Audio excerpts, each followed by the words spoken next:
अब मैं पीछे तक इसलिए देख रहा हूँ क्योंकि मुझे डाउट है आज का वचन सब स्वीकार कर पाएंगे कि नहीं। बहुत डिफिकल्ट नहीं है, लेकिन यह एक चैलेंज है। सो यीशु के नाम से आज मैं आपको चुनौती दे रहा हूं। आइए सब स्ट्रेट बैठिए। कम ऑन, स्ट्रेट बैठिए। आप कलीसिया में हैं। Thank you. और हाँ, सुनिए, अगर आज के वचन को सुनने के बाद आपको कोई भी बात समझ में ना आए तो आप हमारे चर्च के नंबर पे व्हाट्सएप कर सकते हैं। मैं ऑन द स्पॉट आपको रिप्लाई नहीं कर पाऊंगा, लेकिन I will reply you in my free time, क्योंकि मुझे लगता है कि कुछ चीजें ऐसी हैं जो हो सकता है हर एक को समझ में ना आए, बिकॉज आज चुनौती है हमारे लिए। और हो सकता है इस मीटिंग के बाद आप थोड़े ऑफेंड हो सकते हैं। ऑफेंड समझते? नाराज हो सकते हैं, क्योंकि मैं जानता हूं इट्स लिटिल बिट टफ, लेकिन बाइबल मुकद्दस में जिक्र आया है तो बात करेंगे। आमीन। चलिए मेरे साथ बाइबल खोलिए सब, गिलातियों की किताब।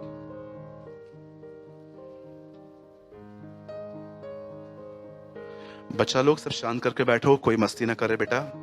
और विनती है आप लोगों से, जो पीछे एल्डर्स हैं, बच्चों के चॉकलेट्स के लिए बंदोबस्त करे कोई।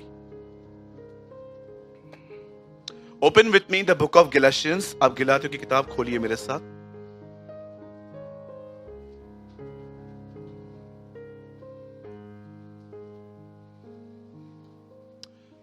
तीन अध्याय। और आपसे एक विनती है, खोल लीजिए पहले।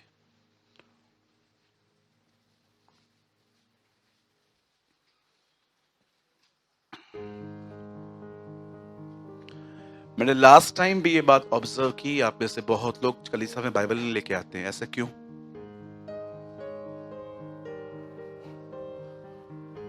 आपको मोबाइल में यहां पर अगर आप फंस गए हैं कहां पर, आप घर नहीं पहुंच पाए हैं, तो इट्स ओके, आप मोबाइल में खोलिए। लेकिन प्लीज अगर आप घर से आ रहे हैं तो हार्ड कॉपी लेकर आओ।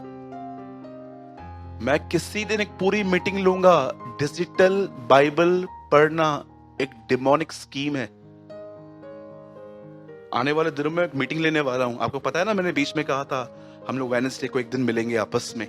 मैं आपको सिखाऊंगा क्यों इन दिनों में। आपको पता है, परमेश्वर के अनुग्रह से रिसेंटली मुझे एक ऐसी बाइबल मिली पूना में, जो हिब्रू से सीधा इंग्लिश में ट्रांसलेट हुई है।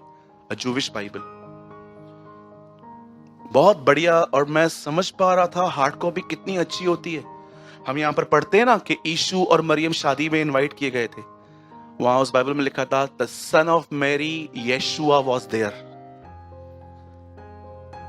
तो मैं आपसे विनती करता हूं, ऑप्शन ठीक है, अभी मैं कहां जाता हूं तो मैं अपने साथ कभी कभी मैं देखता हूं कि मुझे है ना, मुझे नफरत है ट्रैवलिंग करने से, नफरत। आप भाइयों से पूछो, मैं सोया रहता हूं। हार्डली आप मुझे कभी जागते हुए देखोगे। यहां से जाता हूं, सोया हुआ रहता हूं, प्लेन में सोया हुआ रहता हूं, फिर ट्रेन में अगर जाना पड़े उसमें भी सोया हुआ रहता हूं। मुझे नफरत है ट्रैवलिंग करने से, लेकिन नो, परमेश्वर ने मुझे काम दिया है तो मैं उसमें अपने आप को नहीं देखता हूं कि भले वोमिट हो क्या भी हो। पर जब मैं देखता हूं कि मेरे पास तकलीफ हो रही है, मैं हार्ड कॉपी मेरी अंदर पड़ी रहती है, तब मैं मजबूरी में खोलता हूं। या तो जब मैं देखता हूं मेरी आंखें इरिटेट हो रही हैं, अब दर्द हो रहा है क्योंकि बड़े फोन्स का बाइबल नहीं आता है, तब जाके मैं इन चीजों का इस्तेमाल करता हूं। जितना हो सके जब भी अगर आप हमारी कलीसिया से भी जुड़े हुए हैं, कहीं और भी जाते हैं, जहां पर भी चाहिए बाइबल लेके जाइए। हार्ड कॉपी मतलब ऐसा मेरा बाइबल।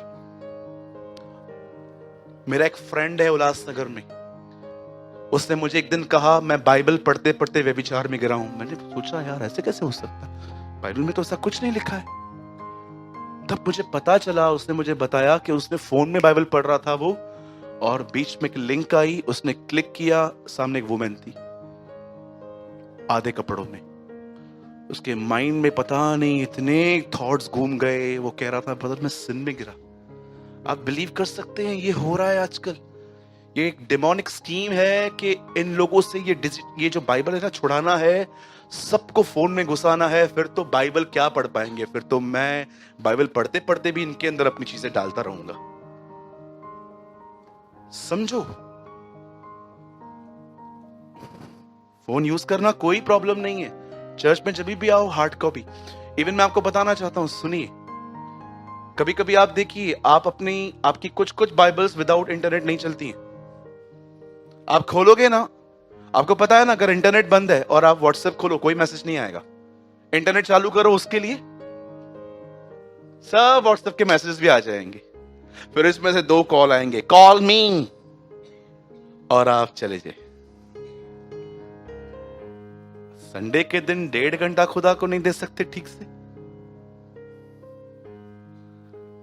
सहमत है आप मुझसे?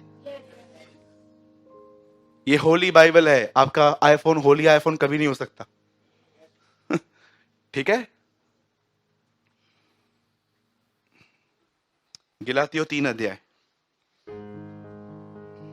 आज हम 2 वचन पढ़ने वाले हैं, ठीक है, ऊपर नीचे वाले। और 13 लगाइए भाई, थोड़ा जल्दी लगाइए। गलातियों 3 अध्याय और उसका 13वां वचन।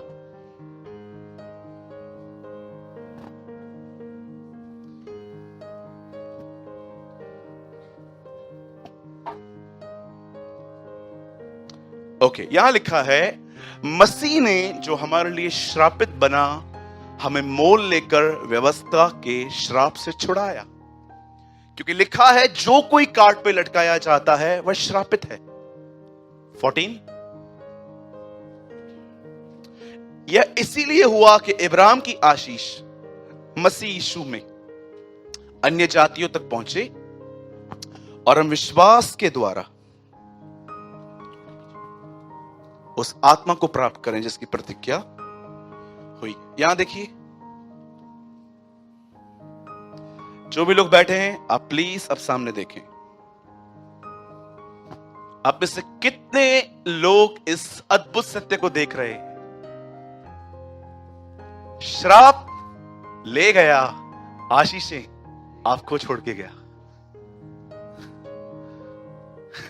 What a God we have! श्राप सब ले गया, आशीषें आपके लिए छोड़ गया।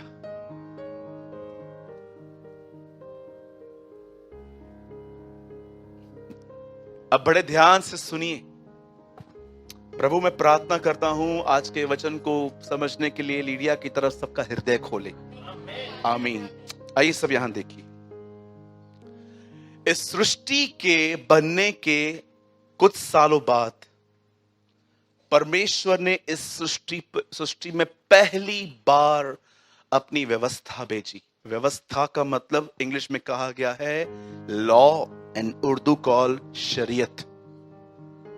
जब परमेश्वर ने पहली बार इंसान के जीने के नियम इस अर्थ पे भेजे थे, तो वो नियम जो थे उसने मूसा के हाथों में एक पर्वत पर दिए थे जिसका नाम था सिनाई। आइए मैं आपको फिर से समझा रहा हूं, क्योंकि मुझे लगता है कुछ लोगों ने ये नहीं समझा। 100% I know in my spirit आपका ध्यान कहीं और था। फिर से कहता हूं, इस दुनिया के बनने के कई 100 साल बाद इस दुनिया में कोई कानून नहीं था, कोई भी कानून नहीं था। मात्र मनुष्य का विवेक उसे थोड़ा बहुत गाइड करता था कि उसे क्या करना चाहिए, क्या नहीं करना चाहिए। लेकिन पहली बार स्वर्ग के परमेश्वर ने डिसाइड किया कि वो इंसान को किस नियमों से जीना चाहिए, वो उसे अर्थ पे उतारेगा। और उसने वह व्यवस्था एक व्यक्ति को 10 आज्ञाओं में लिखकर उसको एक पहाड़ पर दी। और जब मोसेस अपने हाथ में 2 पत्थर की पट्टियां, टैबलेट्स लेके नीचे उतरा, तो जानते वहां क्या था? एक पट्टी पे 6 और दूसरी पे 4 आज्ञाएं लिखी थी। मेरा यह सवाल था, दोनों पे 5-5 क्यों नहीं लिखी थी? पर मैं आपको बताना चाहता हूं, जो पहले की 4 आज्ञाएं थी ना, उनका नाता परमेश्वर से था। तू मुझे करके मानना, तू मेरे लिए विश्राम दिन मनाना, तू मेरा नाम व्यर्थ मत लेना, वगैरह वगैरह। लेकिन अगर आप वो दूसरी 6 आज्ञाएं पढ़ोगे ना, उनका कंसर्न खुदा से नहीं मनुष्य से था। तू हत्या मत करना, तू व्यभिचार मत करना, तू उसकी गवाही मत देना।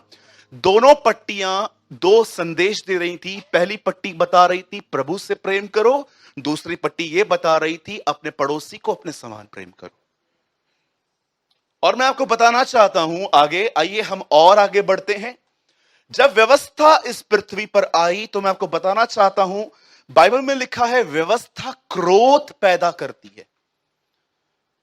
आप जानते हो वचन में लिखा गया है, अगर उन 10 आज्ञाओं को याद रखिए, इस दरवाजे से बाहर जो दुनिया है वो आज भी 10 कमांडमेंट्स के अंडर में है। लेकिन आप यहां पर जो लोग बैठे हैं, आप व्यवस्था के अधीन नहीं है। बाइबल बताती है आप अनुग्रह के अंडर में। यही कारण है कि बाहर वालों का पाप तुरंत उनका न्याय ले आता है, आपके गुनाह करने के बाद भी आप माफ किए जाते हो। यह बहुत बड़ा डिफरेंस है। नो डाउट मसीहों को भी कैंसर होता है।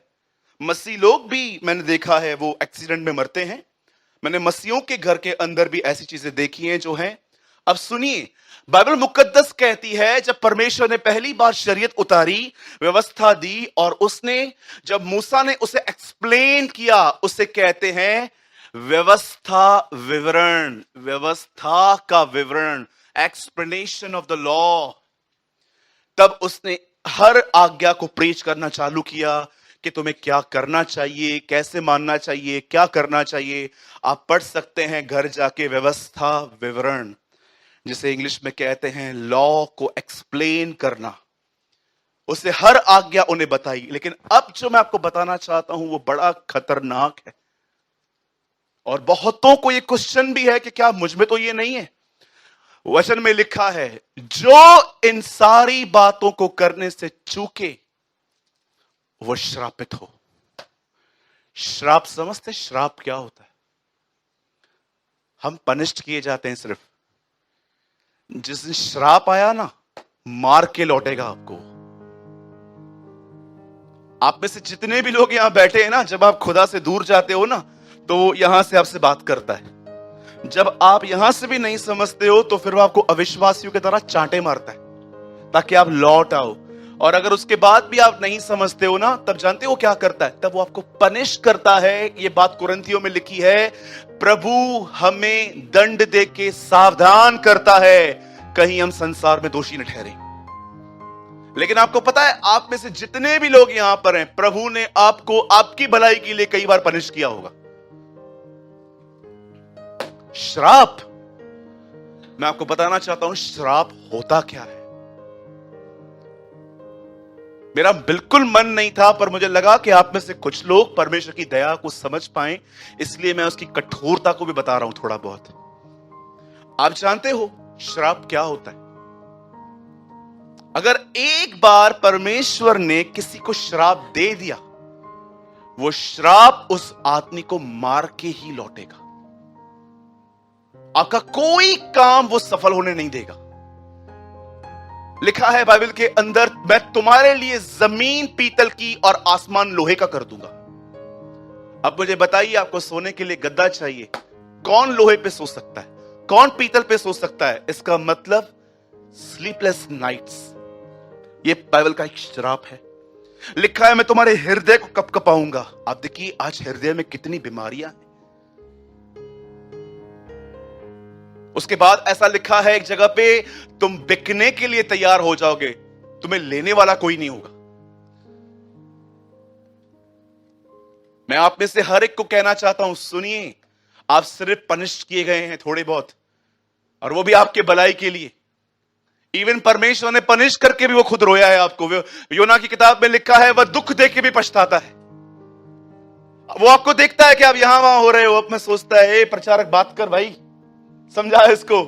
उसके बाद प्रचारक बोलता है नहीं समझता है, अरे अविश्वासी तू से समझा, कहां जा रहा है ये। फिर वो समझाते हैं। बाद में प्रभु जब देखता है ये तो नाश हो जाएगा, कुछ तो करना पड़ेगा, अरे किधर जा रहा है तू, किधर जा रहा है। फिर वो अपनी टेरिटरी से बाहर आता है उस भेड़ के लिए। और फिर आएगा ना, टांग तोड़ेगा।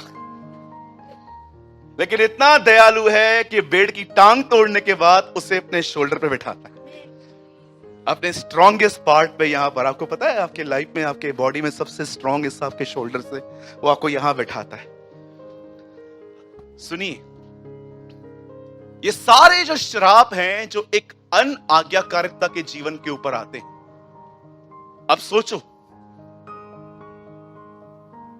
बाइबल बताती है मूसा ने उन्हें कहा, ये सारे आशीष वचन है। सुनिए, आशीष वचन क्या क्या थे? पहली चीज, अगर तू मेरी आज्ञाओं को माने तो तू पृथ्वी पे सारी जातियों में धन्य होगा। दूसरा, तुम्हारी औरतों के बच्चे कभी नहीं गिरेंगे। ये आपको पता है ओल्ड टेस्टामेंट की ब्लेसिंग है। तीसरा, अगर तुम मेरी आज्ञाओं को मानो, मैं तुमसे कहता हूं तुम्हारी टोकरियां सदैव भरी रहेंगी। लिखा है, धन्य होगा तू आते और जाते समय, तुम्हारी यात्राओं को वो ब्लेस करेगा।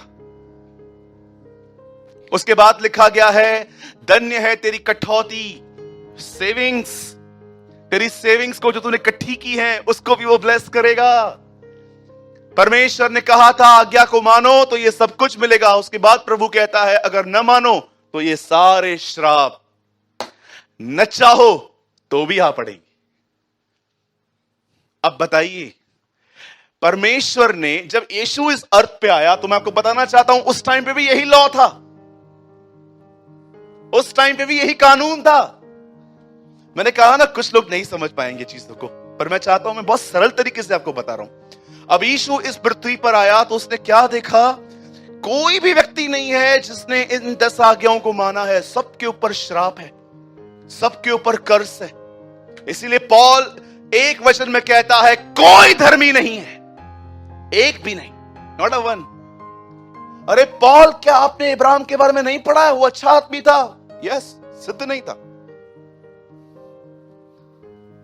जानते यीशु ने क्या किया? यीशु ने डिसाइड किया। आप जानते हो व्यवस्था को बनाने वाला व्यवस्था को बदल भी सकता है। ऐसा लिखा गया है बाइबल के अंदर कि जब मूसा ऊपर गया और पट्टियां लेके आया, तब वो इंट्रोड्यूस ऐसे करता है पट्टियों को, ये खुदा के उंगलियों से लिखी हुई 10 आज्ञाएं हैं। और मैंने नए नियम में देखा यीशु झुक के उंगली से कुछ लिख रहा था। Wow, amazing. ओल्ड टेस्टामेंट में वो फिंगर यूज करता है, न्यू टेस्टामेंट में मुझे ऐसा लग रहा है अब वो अपनी व्यवस्था बदल रहा था और ये हमें बता रहा था। देख, आपको पता है ना बाइबल में बहुत सारी बातें ऐसी हैं जो मात्र आपको समझाने के लिए लिखी गई है। मैंने यीशु के अंदर एक बात देखी, अमेजिंग थी। पता है, हमेशा कुछ कुछ लोगों को ठीक करने से पहले वो जानना चाहता था ये कितने कभी से बीमार है। आपने देखा, वो 38 साल से बैठा था वहां पर। यीशु उसको बोलता है इसकी दिशा है कब से? प्रभु 38। ओके, एक और व्यक्ति था जो बचपन से अंधा था, याद है ना? उसके माँ बाप को आराधना में बुलाया गया था। यीशु उसको बोलता है इसकी हालत कब से है? बचपन से ऐसा है। फरीसी पूछते हैं उससे, तू ठीक कैसे हुआ? मेरे को एक ही बात पता है, मैं अंधा था, अब मैं देखता हूं, यीशु ने मेरे को दिखाया। नहीं, वो पापी है। वो बोलता है पापी है क्या है तुम देखो। आपको पता है वहां लिखा है, बोलता है पापी है क्या है वो तुम देखो। मुझे एक ही बात पता है, मैं अंधा था, अब मैं देखता हूं। लास्ट में उसको बोलते हैं नो, बोल बोल, वो नहीं है कुछ भी, हम तो मूसा के चेले हैं। लास्ट में वो बोलता है तुम तो कन्विंस हो चुके हो, मेरे को लगता है तुम भी उसके चेले बनना चाहते हो। भाग गए उधर से।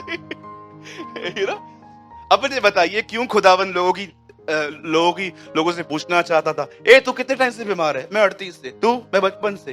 तू? 18 से। तू? 12 से। प्रभु क्यों आप एज पूछ रहे हो? मूर्ख, तुझे समझाने के लिए कि ये समझ कोई चीज परमानेंट नहीं है। दिस इज अमेजिंग ना। प्रभु हमें समझा रहा, देख कोई भी चीज हमेशा के लिए नहीं है। वो 38 साल से ठीक हुआ, तू भी होगा।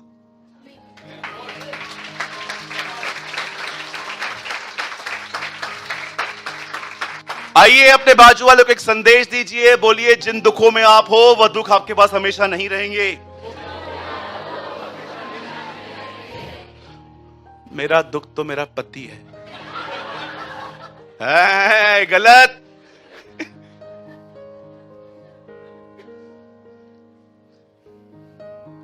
द बाइबल से जब यीशु इस अर्थ पे आया तो उसने क्या देखा कि सब कर्ज में है, और उसने खुदा से एक बात कही होगी जो पुराने नियम में ऑलरेडी थी, पिता हम एक काम करेंगे, क्या श्राप सब मुझे दे दे, आशीष इनको दे दे।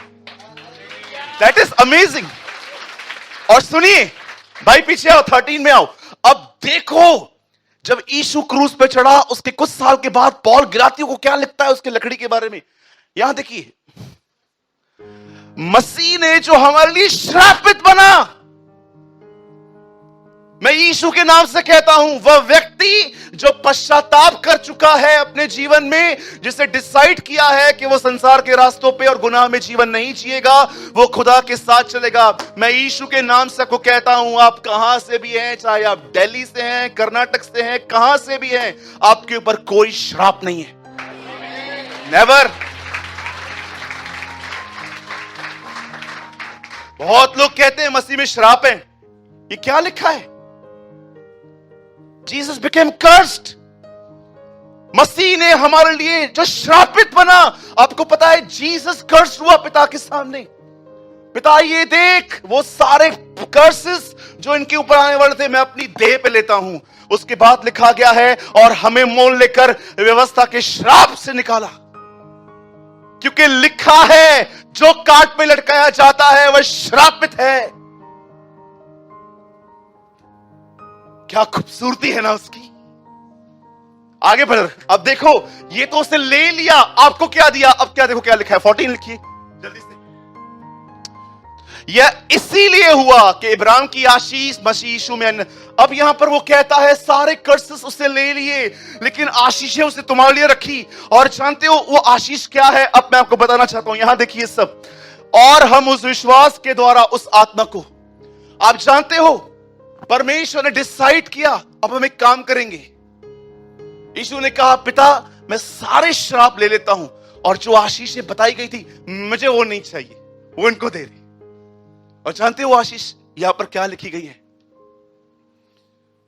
परमेश्वर ने डिसाइड किया, जो भी लोग मेरे पुत्र के बारे में सुनेंगे और कलीसिया के अंदर मेरे एक झुंड का हिस्सा बनेंगे, जब देह बन जाएंगे, मैं उन्हें उस झुंड को एक आशीष दूंगा। लिसन, वो आशीष जानते क्या है? अब यहां पर लिखा है पवित्र आत्मा।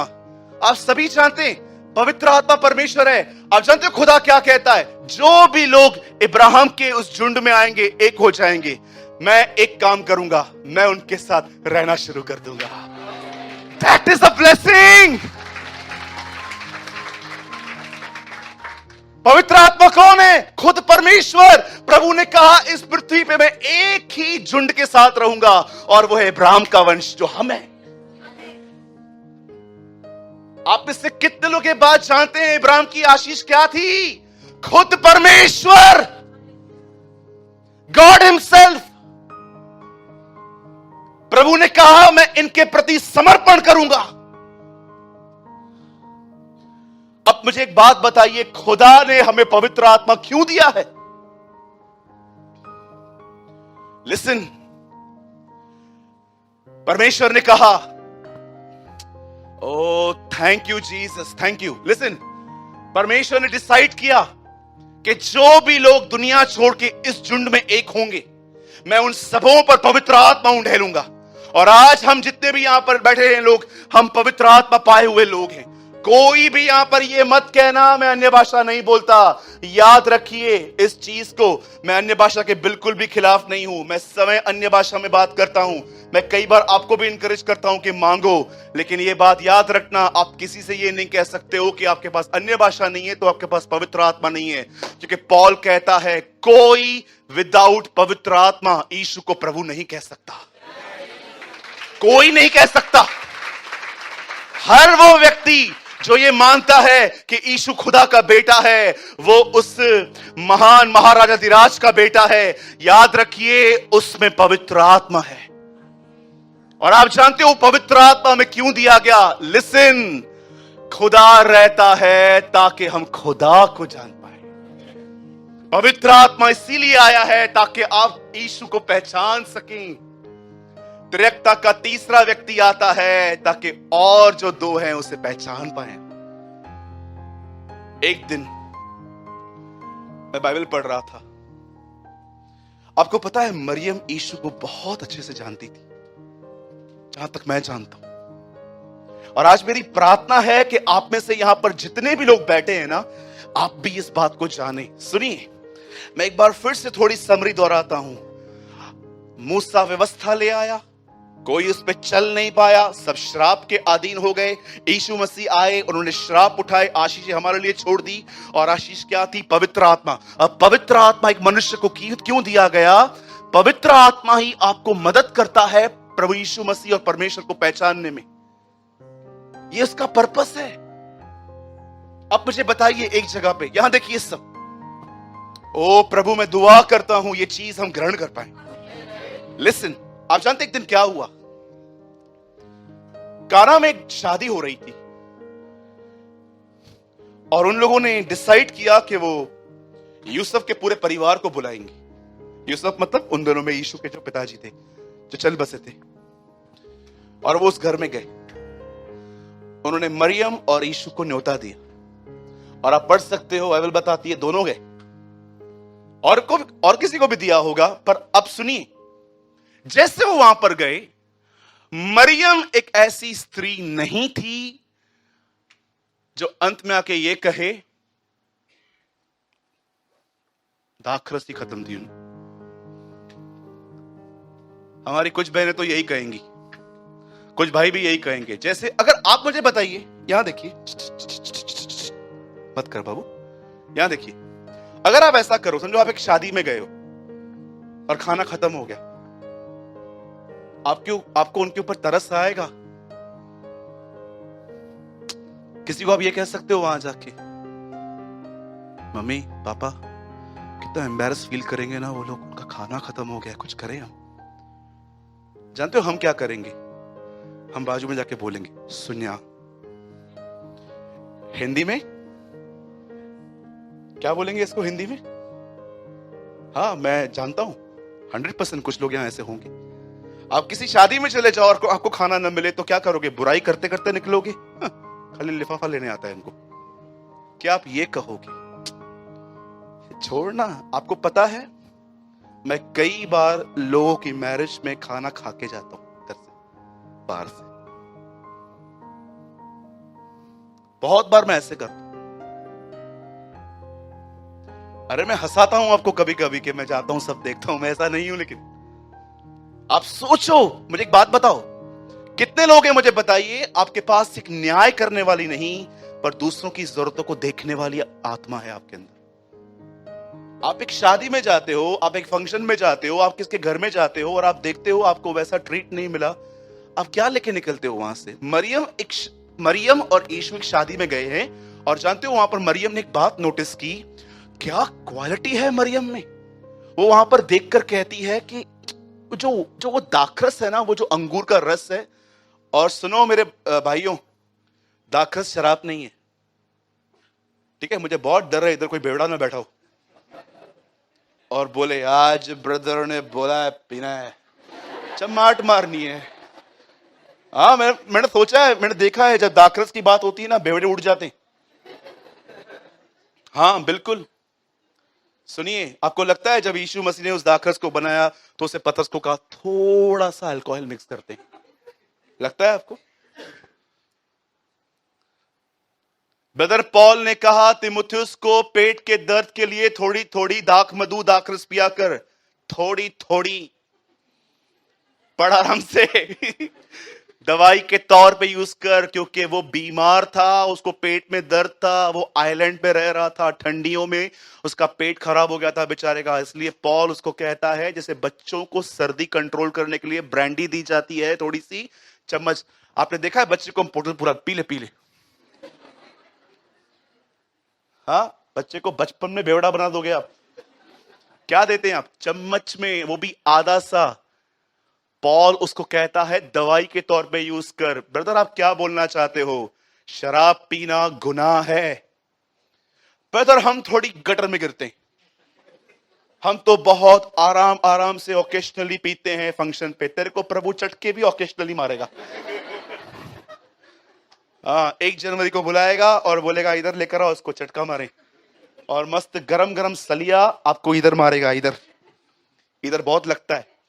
फिर फरवरी में फिर से बुलाएगा और ओकेशनली पीता था ना, इधर आ। वे बचेंगे परंतु जलते जलते, सम पनिशमेंट। बहनों आप मत कहना, आइए भाई लोग अपने बाजू वाले को कहो शराब पीना गुनाह है। 75 रेफरेंसेस दे सकता हूं मैं आपको बाइबल में से, 75, अभी 76 प्रभु कल देगा मेरे को, देखना। ब्रदर एक काम करते, बियर तो पी सकते हैं ना, मीटिंग के बाद मिल।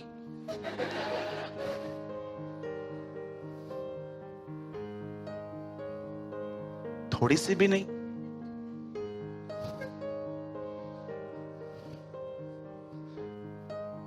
जब मरियम ने देखा कि सब दाखिल समाप्त हो गए, अब मुझे बताइए वो यीशु के पास आके ये कहती है ना चलें। क्यों मां, क्या हो गया? खत्म हो गया सब, अब खड़े के क्या फायदा, चल। कैसे लोग हैं, मैनेजमेंट भी नहीं आती है, इतने सारे लोगों को बुलाया, मैं खाना भी नहीं बना के आई थी घर पे, आज सुबह से उपवास में थी, 2 दिन से नहीं खाया था, मैंने सोचा वहीं जाके खाऊंगी। थैंक गॉड हमारी बहन मरियम ऐसे नहीं थी। जानते हो उसने उनकी लाज रखी। वो यीशु के पास आके जानते हो क्या कहती है? सुनिए सुनिए, पवित्र आत्मा क्यों दिया गया। वो यीशु के कानों में आके कहती है, जीसस वाइन एम्प्टी, खत्म हो गया, कुछ नहीं बचा है। यीशु कहता है हे महिला, नॉट मां, क्या महिला, बोलो महिला। महिला क्यों कहा?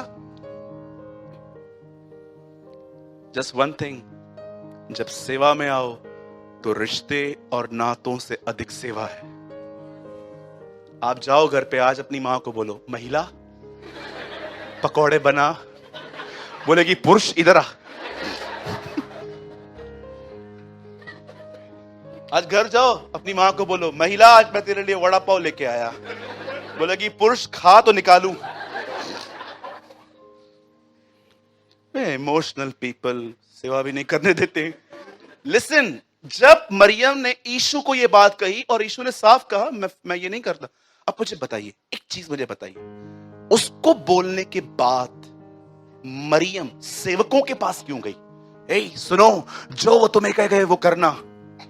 आप जानते हो वो अपने पुत्र के विषय में एक बात जानती थी कि वो सेवकों को पसंद करता है। Amazing. उसने चेलों को जाके नहीं कहा, जिसका चुनाव लेके वो, आपको पता है ना यीशु के चेले भी थे वहां पर, उसने चेलों को नहीं कहा, सेवकों को क्यों कहा? मैं आपको बताना चाहता हूं, मरियम एक बात यीशु के बारे में जानती थी, वो सेवकों को पसंद करता है। जानते हो सेवक कौन होते हैं, क्या होते हैं? कितने लोग हैं मुझे बताइए, जब आप किसी से मिलते हैं तो उसकी जरूरतों को पहचान लेते हैं।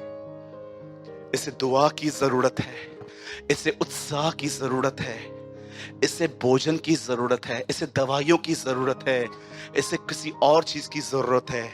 आपको पता है सेवक का अर्थ क्या है? मुझे क्या मिलेगा डजंट मैटर, मैं क्या कर सकता हूं।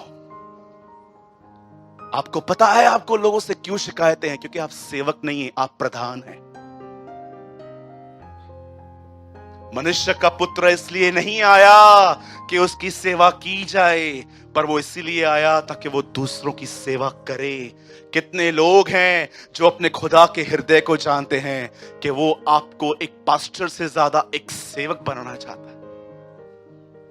मैं जब भी लोगों से मिलता हूं ना, मैं आपको अपनी बड़ाई नहीं कर रहा हूं, प्रभु मेरा इस बात में गवाह है। जब भी मैं लोगों से मिलता हूं ना, मैं प्रभु को कहता हूं प्रभु मुझे ये सेंस मत करवा, सिर्फ ये सेंस मत करवा कि ये किन गुनाहों में है, मुझे बता मैं इस बंदे की कैसे मदद कर सकता हूं।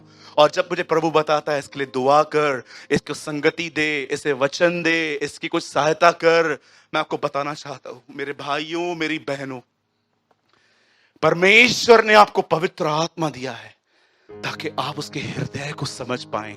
जानते हो उसके हृदय में इस समय हमारे लिए क्या है? हम प्रधान नहीं, हम सेवक बने। प्रधानों को इज्जत चाहिए, सेवक दूसरों को इज्जत देते हैं। कौन है आप? मुझे बताइए, इस बहन से लेके लास्ट तक जो बैठे, कौन है आप? प्रधान है कि सेवक है? मुझे बताइए। कितने लोग हैं जो प्रभु से कहते हैं, प्रभु मैं प्रार्थना करता हूं, ये न्याय करने वाला, दूसरों की कमी घटियों को देखने वाले इस मन से निकाल। मुझे पता है, मुझे आज लोगों को सिर्फ ये नहीं चाहिए कि मैं कैसा हूं, उन्हें सहायता की जरूरत है।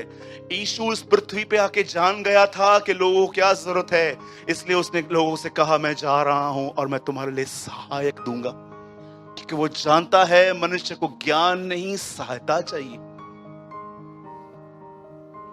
Are you a servant? क्या आप एक सेवक हैं? क्या आप इस बात को जानते हैं? पवित्र आत्मा जो आपके अंदर रहता है, उसका स्वर्ग में कोई सिंहासन नहीं है। बाप और बेटे का सिंहासन स्वर्ग में है, याद रखिए, पवित्र आत्मा का कोई सिंहासन नहीं है। 7 लैम्प स्टैंड उसे दर्शाते हैं, 7 दीवर जो सिंहासन के सामने हैं। वेटर जैसे टेबल के सामने खड़ा रहता है ना, आपके पानी, जग, खाना पीना सब देखता रहता है। शायद आप किसी ऐसे होटल में कभी जाके देखिए, it's called 3 star and 5 star hotels, जो बड़ी कॉस्टली होती है। मैं नहीं बोलता वहां पर चाहे कुछ खा के आना, जाओ घूम के आओ।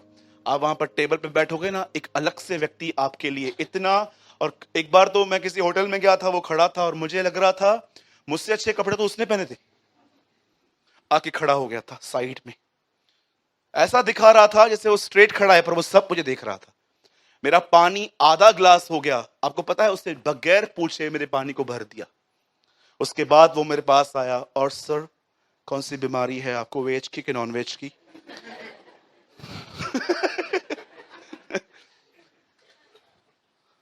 यू नो, लिखा है सामने सिंहासन है और पवित्र आत्मा से 7 दीम्स लैम्प स्टैंड एक दर्शाता है। आपको पता है वो सेवक है।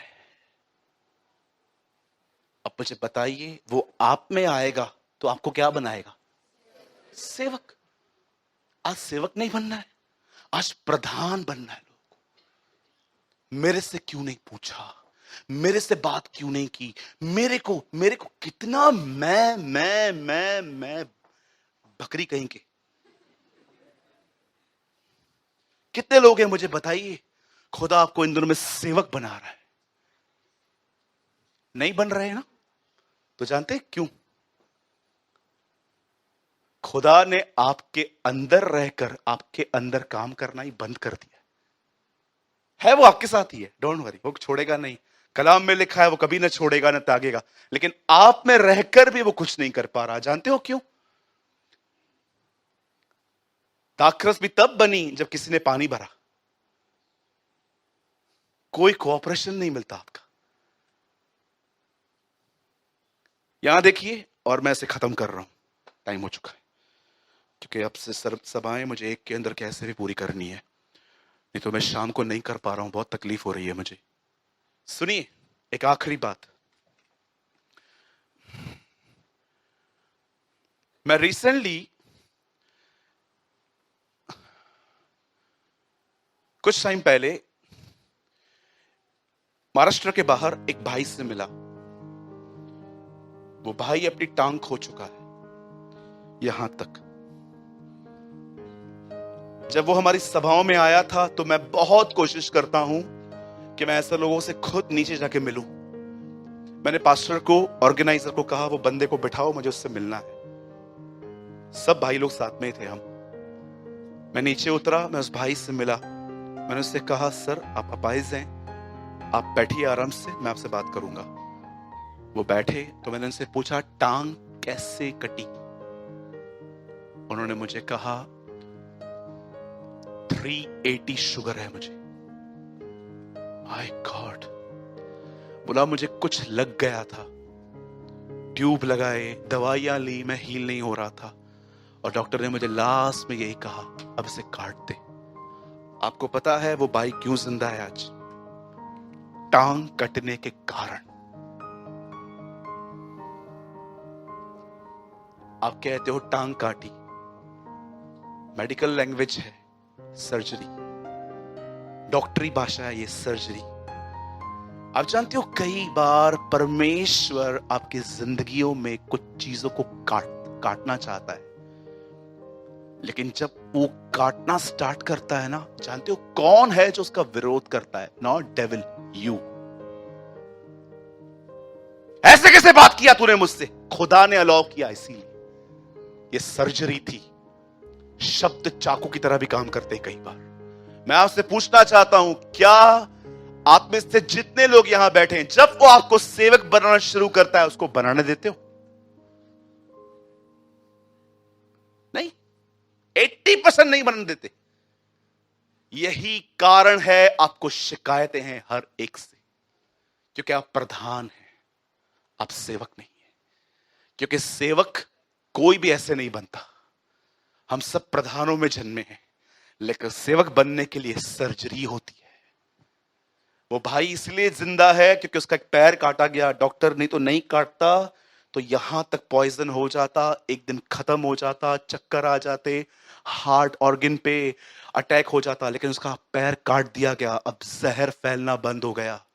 आप जानते हो कोई भी व्यक्ति अपने जीवन में, अपनी आत्मा में प्रभु के साथ ऐसे ही नहीं चल सकता, कुछ सर्जरियां होती हैं उसकी। परमेश्वर जानता है ये चीज आपको सेवक बनने में रुकावट डाल रही है, काट इससे। और जब तकलीफ होगी तो अपना मुंह बंद करना सीखो, नहीं तो आते रहो इस कलीसिया में सालों के सालों, जैसे थे वैसे ही रहोगे। एक परमेश्वर के दास ने कहा, जो आज नहीं बदले वे सब रैप्चर के बाद बदलेंगे। मैंने कहा व्हाट अ वर्ड। जो आज नहीं बदले वो कलीसिया के उठाए जाने के बाद जरूर बदलेंगे।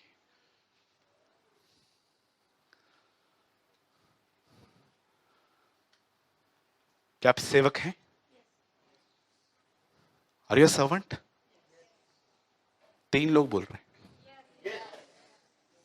खुदा जानता है जो यस बोल रहे हैं। He knows.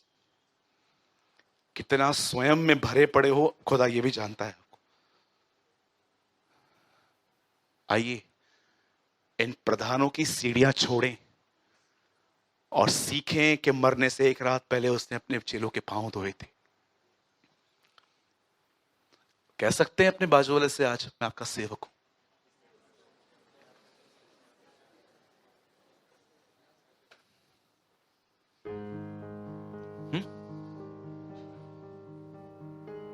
मैं और गहरा जाना चाहता हूं, मेरे पास समय नहीं।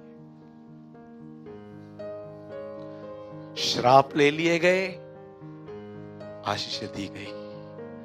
वो आशीष पवित्र आत्मा है, ताकि हम खुदा को पहचान पाए जैसे मरियम यीशु को जानती थी।